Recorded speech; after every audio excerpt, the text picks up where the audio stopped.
گزرتے ہیں وہ ساری زندگی ان مشکلات کو نہیں بھولتے، اور بعض اوقات وہ آئندہ زندگی میں جا کر بھی پھر پوری طرح سنبھل نہیں پاتے، وہ صحیح طور پر اپنا کام انجام نہیں دے پاتے. تو اسلام میں فیملی لائف بہت امپورٹنٹ ہے، بہت اہم ہے. اسی لیے اللہ تعالیٰ نے شوہر کے حقوق اور بیوی کے حقوق الگ الگ بتائے. ہر ممکنہ کوشش سے انہیں پابند کیا اس بات کا کہ وہ دونوں ایک دوسرے کے ساتھ جڑے رہیں اور چھوٹے چھوٹے اختلافات اور چھوٹی چھوٹی باتوں پر آپس میں بگڑ نہ بیٹھیں. لیکن بنی اسرائیل کے لوگوں کو دیکھیے کہ انہوں نے اگر جادو کیا بھی یا جادو کرنا بھی چاہا تو کس بات پر کہ شوہر اور بیوی میں جدائی پڑ جائے تاکہ پورا معاشرہ تباہی کا شکار ہو. یعنی یہ ان کی سازش صرف ایک گھر کے خلاف نہیں تھی، پوری سوسائٹی کے خلاف تھی، کیونکہ ایک گھر کے ٹوٹنے سے جو اثرات ہیں وہ پورے معاشرے تک جاتے ہیں. لیکن یہ بات بھی ساتھ ہی یاد رہے وَمَا هُمْ بِضَارِّينَ بِهِ مِنْ أَحَدٍ إِلَّا بِإِذْنِ اللَّهِ. جادو میں کوئی طاقت نہیں، اگر اس کے ذریعے کسی کو کوئی نقصان پہنچتا ہے تو اللہ کے اذن سے. اور جادو کیا چیز ہے؟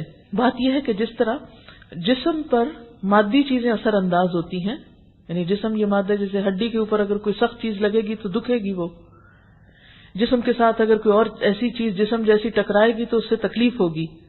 اسی طرح انسان کی روح بھی متاثر ہوتی ہے. کس سے؟ مختلف طرح کے کلام سے.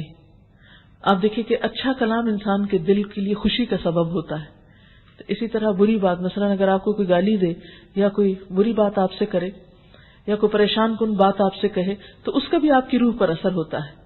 تو جادو بھی کچھ کلمات کے ذریعے کیا جاتا ہے، کچھ کلام کے ذریعے کیا جاتا ہے جو عموماً شیطانی باتیں ہوتی ہیں اور شیطانوں کے ذریعے مدد لی جاتی ہے. کیونکہ یہاں پر فرمایا نا کہ وَلَٰكِنَّ الشَّيَاطِينَ كَفَرُوا يُعَلِّمُونَ النَّاسَ السِّحْرَ.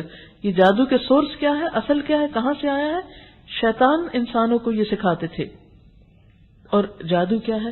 کفر ہے. اور پھر خاص طور پر ایسے مقاصد کے لیے اس کا استعمال کہ جس سے گھر ٹوٹے، معاشرہ متاثر ہو، یہ اور بھی زیادہ برا ہے. یعنی برائی پر برائی کا شکار تھی یہ قوم. اور یہ سب کچھ کیوں ہوا؟ کیونکہ اللہ کی کتاب کو انہوں نے پیٹ پیچھے پھینک دیا، بھلا دیا، اس سے غافل ہو گئے. فرمایا اس کے باوجود وہ ایسی چیز سیکھتے تھے جو خود ان کے لیے نفع بخش نہ تھی بلکہ نقصان دہ تھی، اور انہیں خوب معلوم تھا کہ جو اس چیز کا خریدار بنا اس کے لیے آخرت میں کوئی حصہ نہیں. یہ آیت ذرا غور سے پڑھنے اور سننے والی ہے. جو جادو کا خریدار بنا، خریدار کیسے ہوتا ہے؟ لوگ بڑا بڑا پیسہ ضائع کرتے ہیں، بڑی بڑی رقمیں خرچ کرتے ہیں اور اس سے وہ ایسی چیزیں لے کر آتے ہیں جس سے وہ جادو کرتے ہیں. تو جو شخص اس چیز کا خریدار بنے گا، جادو کا لین دین کرے گا، اس معاملے میں اپنا مال لگائے گا، وہ یاد رکھے اس کے لیے آخرت میں کوئی حصہ نہیں. اس کا دین ایمان سب تباہی کا شکار ہو گیا. کتنی بری متاع تھی جس کے بدلے انہوں نے اپنی جانوں کو بیچ ڈالا. کاش انہیں معلوم ہوتا. حدیث میں بھی آتا ہے کہ جس کسی نے جادو کی تھوڑی یا زیادہ چیز سیکھی، اللہ تعالیٰ سے اس کا معاملہ ختم. اور صحابہ کرام جو ہے وہ گرے لگا کر کچھ پھونکنے کو جادو سے تعبیر کیا کرتے تھے، اس کو جادو میں شمار کرتے تھے. اس لیے اس کی حقیقت کا اچھی طرح معلوم ہونا چاہیے. اگر کسی وقت کوئی مشکل ہو، کوئی مسئلہ ہو، تو انسان نماز حاجت سے اللہ کی طرف رجوع کرے، اللہ کا ذکر کرے، استغفار کرے. انشاءاللہ مشکلات آسان ہوں گی. اس کے لیے یہ نہیں کہ انسان جادوگروں کے پیچھے جائے اور ان سے ٹوٹکے لائے اور اس کے ذریعے اپنے مسائل کا حل تلاش کرے، یا پھر حسد کا شکار ہو کر کسی دوسرے کا گھر توڑنے کے درپے ہو جائے، یا کوئی رشتہ ہمیں نہیں ملا تو ہم اس حسد میں کہ ہمارا نہیں تو کسی کا بھی نہ ہو اس کے پیچھے پڑ جائیں. یہ سب ایسے لوگوں کے کام ہو سکتے ہیں جنہیں اپنی آخرت کا کچھ بھی فکر نہیں. جادو کا موضوع ایک طویل موضوع ہے جس پر گفتگو کے لیے بہت سا وقت چاہیے. اب چونکہ موقع نہیں، اگر آپ اس کے بارے میں زیادہ جاننا چاہتے ہوں تو جادو حقیقت اور علاج نام کی ایک کیسٹ اویلیبل ہے، اسے سن سکتے ہیں. پھر فرمایا وَلَوْ أَنَّهُمْ آمَنُوا وَاتَّقَوْا لَمَثُوبَةٌ مِّنْ عِندِ اللَّهِ خَيْرٌ لَوْ كَانُوا يَعْلَمُونَ. اگر وہ ایمان اور تقوی کی روش اختیار کرتے تو اللہ کے ہاں اس کا جو بدلہ ملتا وہ ان کے لیے زیادہ بہتر تھا، کاش انہیں خبر ہوتی. یا ایھا الذین آمنوا لا تقولوا راعنا وقولوا انظرنا واسمعوا وللکافرین عذاب علیم. اے لوگوں جو ایمان لائے ہو، راعنا نہ کہو بلکہ انظرنا کہو اور توجہ سے بات کو سنو. یہ کافر تو عذاب علیم کے مستحق ہیں. یہ لوگ جنہوں نے دعوت حق کو قبول کرنے سے انکار کر دیا ہے، خواہ اہل کتاب میں سے ہوں یا مشرک ہوں، ہرگز یہ پسند نہیں کرتے کہ تمہارے رب کی طرف سے تم پر کوئی بھلائی نازل ہو، مگر اللہ جس کو چاہتا ہے اپنی رحمت کے لیے چن لیتا ہے، اور وہ بڑا فضل فرمانے والا ہے۔ ہم اپنی جس آیت کو منسوخ کر دیتے ہیں یا بھلا دیتے ہیں، اس کی جگہ اس سے بہتر لاتے ہیں، یا کم از کم ویسی ہی۔ کیا تم نہیں جانتے کہ اللہ ہر چیز پر قدرت رکھتا ہے؟ کیا تمہیں خبر نہیں کہ زمین اور آسمانوں کی فرما روائی اللہ ہی کے لیے ہے، اور اس کے سوا کوئی تمہاری خبر گیری کرنے والا اور تمہاری مدد کرنے والا نہیں۔ وما لکم من دون اللہ من ولی ولا نصیر۔ اور ہم سب کو اپنے ایمان اور عقیدے میں یہ بات شامل کر لینی چاہیے کہ اصل مدد اللہ ہی کی ہوتی ہے، اصل رہنمائی اور اصل حفاظت اسی کی طرف سے ہے۔ پھر مسلمانوں سے خطاب کیا گیا، پھر کیا تم اپنے رسولوں سے اس قسم کے سوالات اور مطالبات کرنا چاہتے ہو جیسے اس سے پہلے موسیٰ علیہ السلام سے کیے جا چکے؟ حالانکہ جس شخص نے ایمان کی روش کو کفر کی روش سے بدل لیا وہ راہ راست سے بھٹک گیا۔ اہل کتاب میں سے اکثر لوگ یہ چاہتے ہیں کہ کسی طرح تمہارے ایمان سے پھیر کر تمہیں کفر کی طرف پلٹا لے جائیں، اگرچہ حق ان پہ ظاہر ہو چکا۔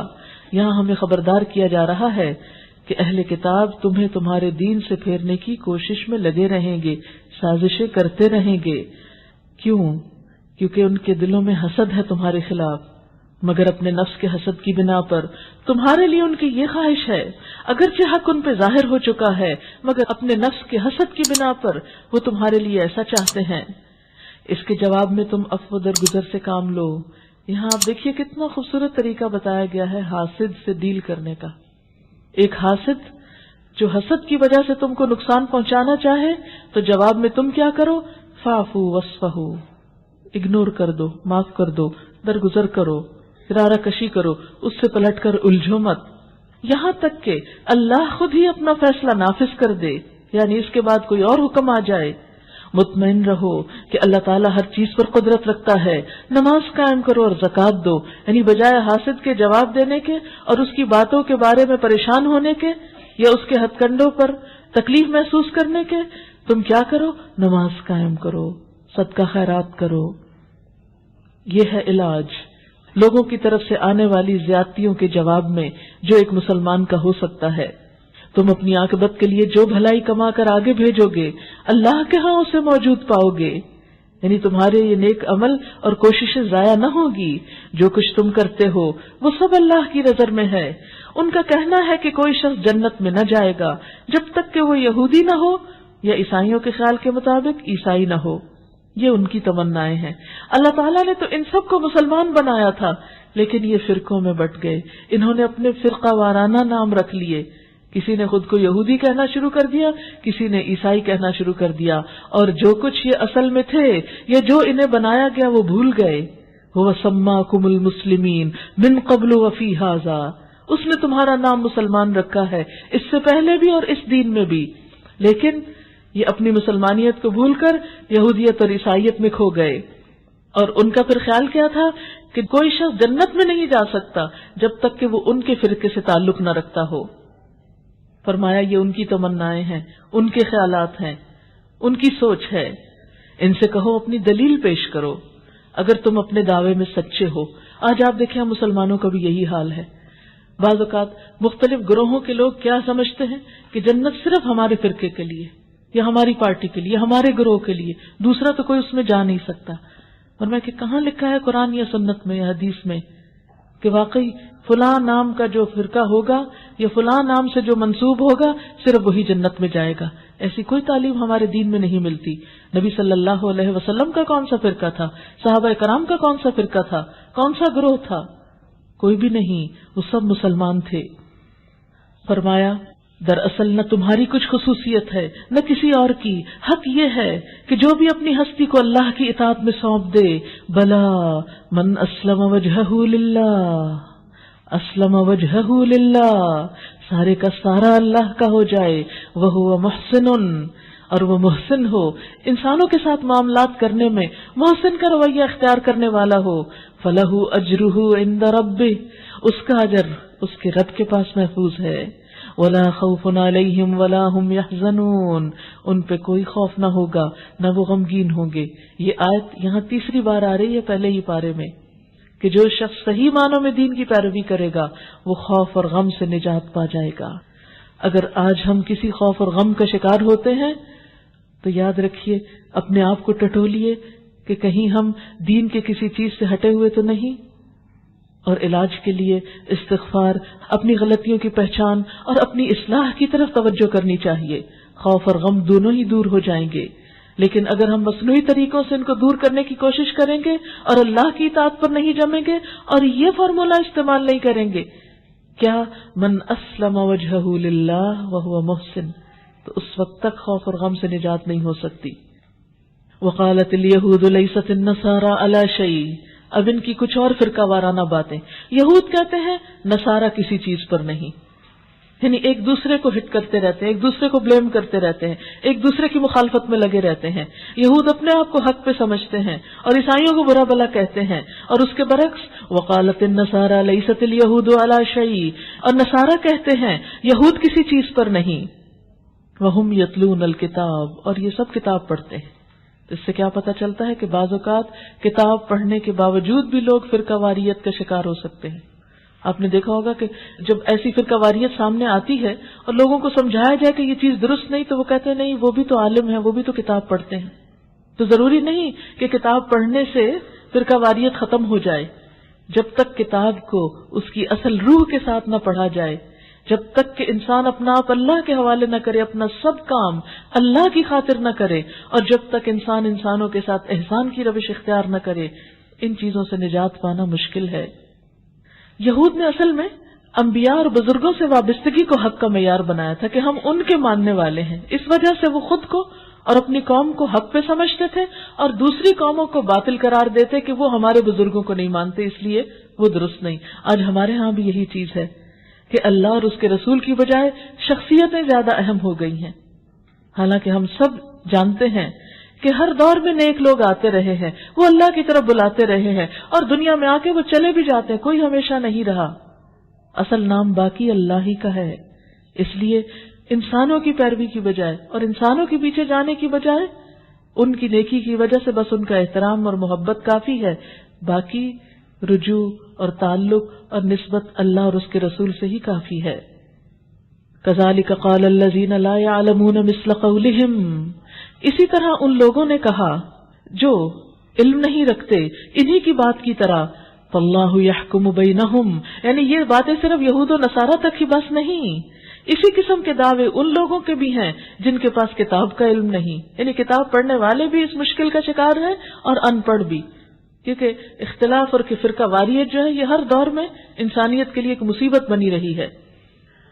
یہ اختلافات جن میں یہ لوگ مبتلا ہیں، اللہ قیامت کے دن اس کے بارے میں فیصلہ کرے گا. اور اس شخص سے بڑھ کر ظالم کون ہوگا جو اللہ کی مسجدوں میں اس کے نام کی یاد سے روکے اور ان کی ویرانی کے درپے ہو. ایسے لوگ اس قابل ہیں کہ ان عبادت گاہوں میں قدم نہ رکھیں، اور اگر وہاں جائیں بھی تو ڈرتے ہوئے جائیں. اور آپ نے دیکھا ہوگا کہ بعض اوقات فرقہ واریت ہی مسجدوں کی ویرانی کا سبب بن جاتی ہے. لہٰذا دین کے نام پر دین سے لوگوں کو بھگانا یہی دین کی سب سے بڑی دشمنی ہے. اور یہ اسی وقت ہوتا ہے جب دین ظاہر میں تو ہو مگر اس کی روح نہ رہے. ان کے لیے تو دنیا میں رسوائی ہے اور آخرت میں ان کے لیے عذاب عظیم ہے، یعنی جو اللہ کے گھروں کو ویران کر دیں اپنی نادانیوں کی وجہ سے. وَلِلَّهِ الْمَشْرِقُ وَالْمَغْرِبُ، مشرق اور مغرب سب اللہ کے ہیں، جس طرف بھی تم رخ کرو گے اسی طرف اللہ کا رخ ہے. اللہ بڑی وسعت والا ہے اور سب کچھ جاننے والا ہے. یعنی اصل کسی ڈائریکشن کو فالو نہیں کرنا ہوتا، ڈائریکشن تو صرف سہولت کے لیے ہوتی ہے. مثلا ہم کعبے کی طرف رخ کرتے ہیں تو کعبے کی پوجا نہیں کرتے، عبادت ہم اللہ کی کرتے ہیں. وہ ڈائریکشن کا فالو کرنا ایک سمبل ہے کہ سارے مسلمان ایک ہیں، سب کا مقصد اور گول ایک ہے، سب ایک ہی چیز کے ماننے والے ہیں. وہ تو اتحاد پیدا کرنے کے لیے ہے، لیکن لوگوں نے ایسی ڈائریکشنز کو اختلاف پیدا کرنے کی جڑ بنا لیا. ان کا قول ہے کہ اللہ نے کسی کو بیٹا بنایا. اللہ پاک ہے ان باتوں سے. اصل حقیقت یہ ہے کہ زمین اور آسمانوں کی تمام موجودات اس کی ملکیت ہیں، سب کے سب اس کے مطیع فرمان ہیں. وہ آسمانوں اور زمین کا موجد ہے، جس بات کا وہ فیصلہ کرتا ہے اس کے لیے بس یہ حکم دیتا ہے کہ ہو جا، اور وہ ہو جاتی ہے۔ وقال الذین لا يعلمون، اور علم نہ رکھنے والے کہتے ہیں، لولا یکلمنا اللہ، یہ نادان کہتے ہیں اللہ ہم سے باتیں کیوں نہیں کرتا، او تأتینا آیا، یا کوئی نشانی ہمارے پاس کیوں نہیں آتی، یعنی پیغمبروں کے پاس ہی یہ سب کچھ کیوں آتا ہے۔ ایسی ہی باتیں ان سے پہلے لوگ بھی کیا کرتے تھے، ان سب اگلے پچھلوں کی ذہنیتیں ایک جیسی ہیں۔ یعنی بعض لوگ حق کو نہ ماننے کا بہانہ کیا تلاش کرتے ہیں کہ یہ ہمارے پاس نہیں آیا، تو فرمایا اس سے کیا فرق پڑتا ہے، اصل بات تو یہ ہے کہ حق کو حق کے طور پر پہچانا جائے، نہ کہ اس لیے کہ وہ ہمارے پاس ہو یا ہمارے ہاتھ میں ہو۔ یقین لانے والوں کے لیے تو ہم نشانیاں صاف صاف نمایاں کر چکے ہیں، اور اس سے بڑھ کے نشانی کیا ہوگی کہ انا ارسلناک بالحق بشیرا ونذیرا ولا تسأل عن اصحاب الجحیم، کہ ہم نے تم کو علم حق کے ساتھ خوشخبری دینے والا اور ڈرانے والا بنا کر بھیجا، اب جو لوگ جہنم سے رشتہ جوڑ چکے ہیں ان کی طرف سے تم ذمہ دار اور جواب دہ نہیں ہو۔ وَلَن تَرْضَىٰ عَنكَ الْيَهُودُ وَلَا النَّصَارَىٰ حَتَّىٰ تَتَّبِعَ مِلَّتَهُمْ، یہودی اور عیسائی تم سے ہرگز راضی نہ ہوں گے جب تک کہ تم ان کے طریقے پہ نہ چلنے لگو۔ اور آج آپ دیکھیں کہ کھل کر یہ باتیں کہی جانے لگی ہیں کہ یورپ میں بسنے والے مسلمان یورپین اور ویسٹرن سویلائزیشن کو اختیار کر لیں، وہاں کی ویلیوں کو امپورٹنس دیں۔ اب بہت سے ملکوں کی امیگریشن کے لیے یہ شرط قرار دی گئی ہے کہ وہاں کی زبان آتی ہو اور وہاں کے کلچر کو اڈاپٹ کرنے کی صلاحیت پائی جاتی ہو، اور مسلمان ہیں کہ دنیا کی خاطر سب کچھ کرنے کو تیار ہیں۔ صاف کہہ دو کہ راستہ بس وہی ہے جو اللہ نے بتایا ہے، ورنہ اگر اس علم کے بعد جو تمہارے پاس آ چکا ہے تم نے ان کی خواہشات کی پیروی کی تو اللہ کی پکڑ سے بچانے والا کوئی دوست اور مددگار تمہارے لیے نہیں۔ جن لوگوں کو ہم نے کتاب دی ہے، الذین آتیناہم الکتاب یتلونہ حق تلاوتہ، وہ اسے اس طرح پڑھتے ہیں جیسا کہ پڑھنے کا حق ہے، وہ اس پر سچے دل سے ایمان لاتے ہیں۔ اولئک یؤمنون بہ ومن یکفر بہ فاولئک ھم الخاسرون، اور جو اس کے ساتھ کفر کا رویہ اختیار کریں وہی دراصل نقصان والے ہیں، نقصان میں مبتلا ہوں گے۔ کتاب پر ایمان کس بات کا تقاضا کرتا ہے کہ اس کا حق ادا کیا جائے۔ حق ادا کرنے میں کیا کچھ آتا ہے؟ نمبر 1، خوب توجہ اور غور سے پڑھا جائے، اور کس طرح کہ جنت کا ذکر آئے تو جنت کا سوال کیا جائے، جہنم کا ذکر آئے تو اس سے پناہ مانگی جائے، حلال کو حلال اور حرام کو حرام سمجھا جائے، اس میں تحریف نہ کی جائے، اس میں جو کچھ تحریر ہے اسے دوسروں تک پورا پورا پہنچا دیا جائے، کوئی بات اس کی چھپائی نہ جائے، اس کی محکم باتوں پر عمل کیا جائے، متشابہات سے بچا جائے، جو بات سمجھ میں نہ آئے اس کے بارے میں سوال کیا جائے اور اس کی ایک ایک بات کا اتباع کیا جائے۔ لیکن آج ہم مسلمان جب سمجھتے ہی نہیں تو اتباع کیسے کریں گے، حق کیسے ادا ہوگا، پھر اس پر ایمان کا دعویٰ کیسا دعویٰ ہے۔ اب دیکھیے کہ 10 رکوعات تک مسلسل بنی اسرائیل کو سمجھایا گیا، ان سے خطاب کیا گیا، اور آخر میں پھر خلاصہ کیا گیا، ایک بار پھر ان کو پکار کر سمجھایا گیا، یا بنی اسرائیل، اے بنی اسرائیل یاد کرو میری وہ نعمت جس سے میں نے تمہیں نوازا تھا، اور یہ کہ میں نے تمہیں دنیا کی تمام قوموں پہ فضیلت دی تھی۔ ڈرو اس دن سے جب کوئی کسی کے ذرا کام نہ آئے گا، نہ کسی سے فدیہ قبول کیا جائے گا، نہ کوئی سفارشی آدمی کو فائدہ دے گی، اور نہ مجرموں کو کہیں سے کوئی مدد پہنچے گی۔ تو اصلاح کے یہی نقطے ہیں، جب تک انسان کے اندر احساس ذمہ داری پیدا نہیں ہوتا اس وقت تک وہ حقیقی معنوں میں اللہ کی اطاعت نہیں کرتا۔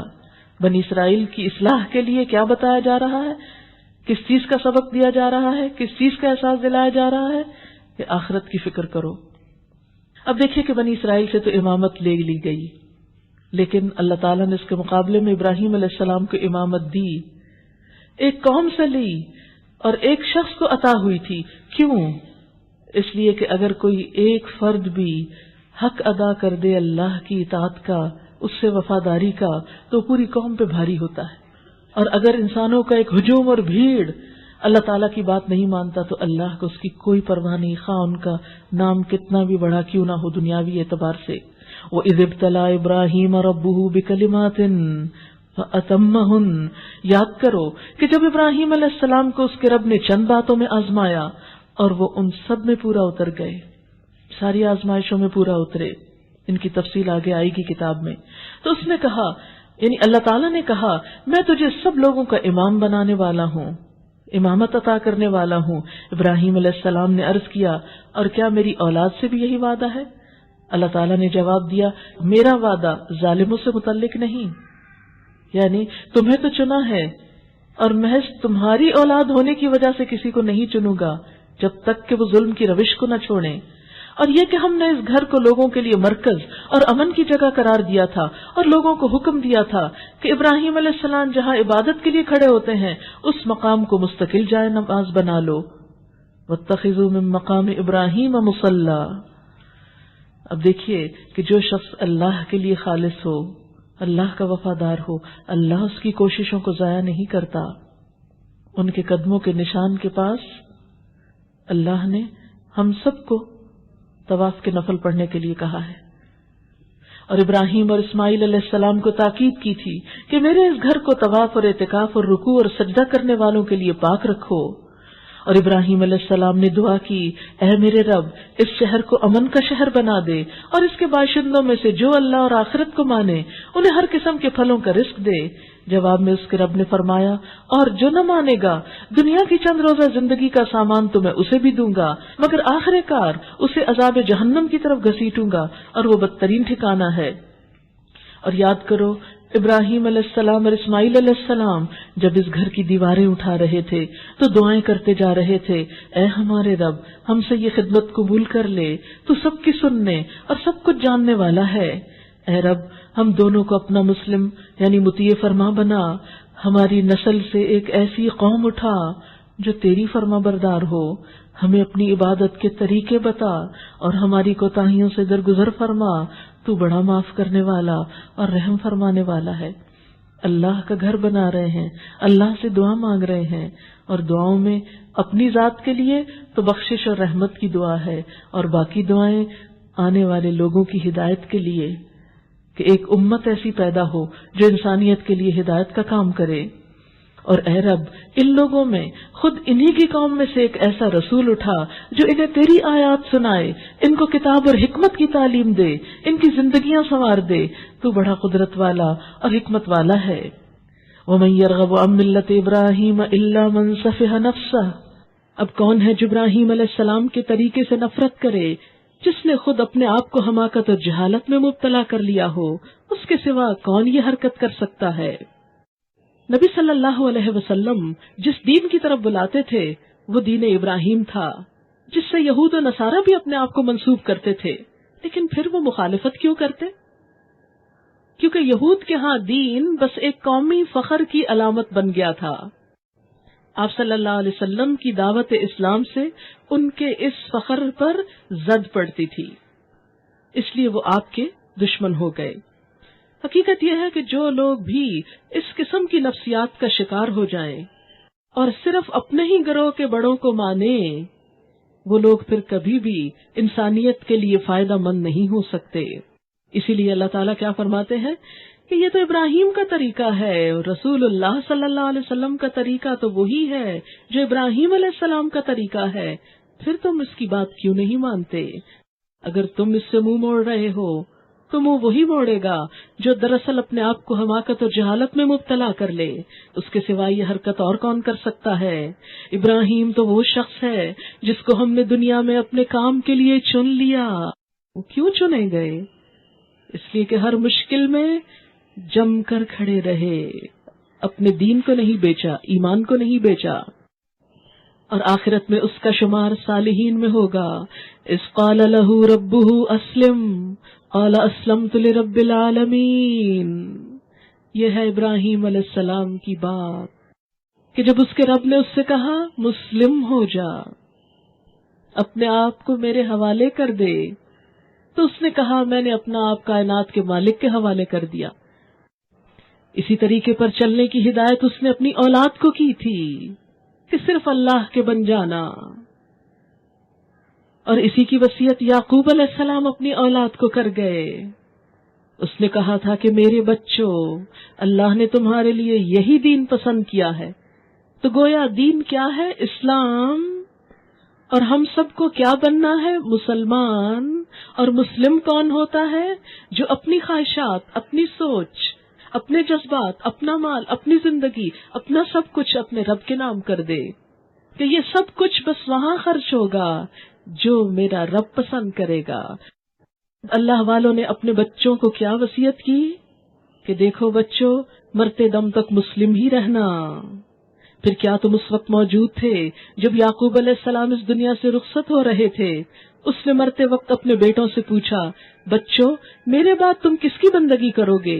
ان سب نے جواب دیا، ہم اسی ایک خدا کی بندگی کریں گے جسے آپ نے اور آپ کے بزرگوں ابراہیم علیہ السلام، اسماعیل علیہ السلام اور اسحاق علیہ السلام نے خدا مانا ہے، اور ہم اسی کے مسلمان ہیں۔ یہ کچھ لوگ تھے جو گزر گئے، جو کچھ انہوں نے کمایا وہ ان کے لیے، جو کچھ تم کماؤ گے وہ تمہارے لیے۔ تم سے یہ نہ پوچھا جائے گا کہ وہ کیا کرتے تھے۔ اس سے ہم سب کو یہ سبق ملتا ہے کہ ہم گزشتہ لوگوں کے اعمال کو نہ پرکھیں، ان میں بحثیں نہ کریں، ان کو اختلافات کا ذریعہ نہ بنائیں، بلکہ اپنے عمل کی فکر کریں۔ یہودی کہتے ہیں یہودی ہو تو سیدھا رستہ پاؤ گے، عیسائی کہتے ہیں عیسائی ہو تو ہدایت ملے گی۔ ان سے کہو نہیں۔ کیوں؟ اس لیے کہ ہدایت کسی خاص گروہ کے پاس نہیں۔ یہودیت اپنے موجودہ نظریات کے مطابق تیسری اور چوتھی صدی قبل مسیح میں آئی، اور عیسائیت حضرت عیسیٰ علیہ السلام کی وفات کے بعد کی پیداوار ہے۔ لہٰذا وہ دین جو پیغمبروں کے کئی سو سال بعد گھڑ لیے گئے وہ اصل دین تو نہیں ہو سکتے۔ اگر کوئی شخص اصل دین کو پانا چاہتا ہے تو اس کے لیے لازم ہے پیغمبر کی لائی ہوئی کتاب اور اس کی بتائی ہوئی بات کو تھام لے، جیسے نبی صلی اللہ علیہ وسلم نے فرمایا تھا، میں تمہارے درمیان دو چیزیں چھوڑ کر جا رہا ہوں، ان کو مضبوطی سے پکڑ لو گے تو کبھی گمراہ نہ ہوگے، اللہ کی کتاب اور اس کے رسول صلی اللہ علیہ وسلم کی سنت۔ ان سے کہو نہیں، بلکہ سب کو چھوڑ کر ابراہیم علیہ السلام کا طریقہ، اور ابراہیم علیہ السلام مشرکوں میں سے نہ تھے۔ قولو، کہو، کس سے کہا جا رہا ہے؟ ہم سب سے، مسلمانوں سے کہو کیا؟ آمنا باللہ، ہم ایمان لائے اللہ پر اور اس ہدایت پر جو ہماری طرف نازل ہوئی اور جو ابراہیم، اسماعیل، اسحاق، یعقوب اور اولاد یعقوب علیہم السلام اجمعین کی طرف نازل ہوئی، اور جو موسیٰ علیہ السلام اور عیسیٰ علیہ السلام اور دوسرے تمام پیغمبروں کو ان کے رب کی طرف سے دی گئی تھی۔ ہم ان کے درمیان کوئی فرق نہیں کرتے اور ہم اللہ کے مسلم ہیں۔ پھر اگر وہ اسی طرح ایمان لائیں جس طرح تم ایمان لائے ہو، یعنی صحابہ کرام کی طرح، تو ہدایت پر ہیں، اور اگر اس سے منہ پھیریں تو کھلی بات ہے کہ وہ ہٹ دھڑمی میں پڑ گئے ہیں۔ لہٰذا اطمینان رکھو کہ ان کے مقابلے میں اللہ تمہاری حمایت کے لیے کافی ہے، وہ سب کچھ سنتا اور جانتا ہے۔